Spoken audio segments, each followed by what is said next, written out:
30 ఏళ్ల బట్టి స్నేహితుడు, మన పక్కింట్లో ఉంటారు. వాళ్ళ ఇంట్లో శవం బయటికి ఎడుతుంటే మనం వెళ్ళలేకపోతున్నాం. ఎందుకో తెలుసా? అమ్మాయి పెళ్లి తెలబెట్టుకున్నాం కదా, నెలాళ్ళలో అలా వెళ్ళకూడదు. ఇంట్లోంచి సలహా, నమశివాయ నమశివాయ.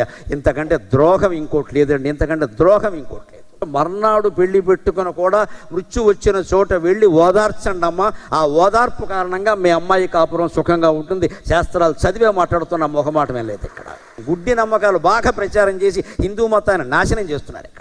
ఆవిడ కడుపుతో ఉంది లేరా, నీకు ఆవిడ కడుపుకి ఆవిడ పోవడానికి సంబంధం ఏంటే? అంటే ఆ శవాన్ని దగ్గరికి వెళ్ళినంత మాత్రాన్ని ఇక్కడ కడుపు భగ్నమైపోతుందా? లేదా పుట్టకున్నవాడు పుడతాడా? హిరణ్యకశ్యపుడు పుడతాడా ఏమన్నా అక్కడ? హిరణ్యకశ్యపుడు ఎప్పుడు పుడతాడో చూపించారు. మహావతార నరసింహాలో బ్రహ్మాండంగా చూపించారు. కలవకూడని సమయాల్లో కలిస్తే, కోరకూడని కోరికలు కోరితే, భర్త గాని భార్య గాని బలవంత పెడితే అప్పుడు గర్భం ధరిస్తే రాక్షసులే పుడతారు. అనుమానం ఏం లేదు ఇక్కడ.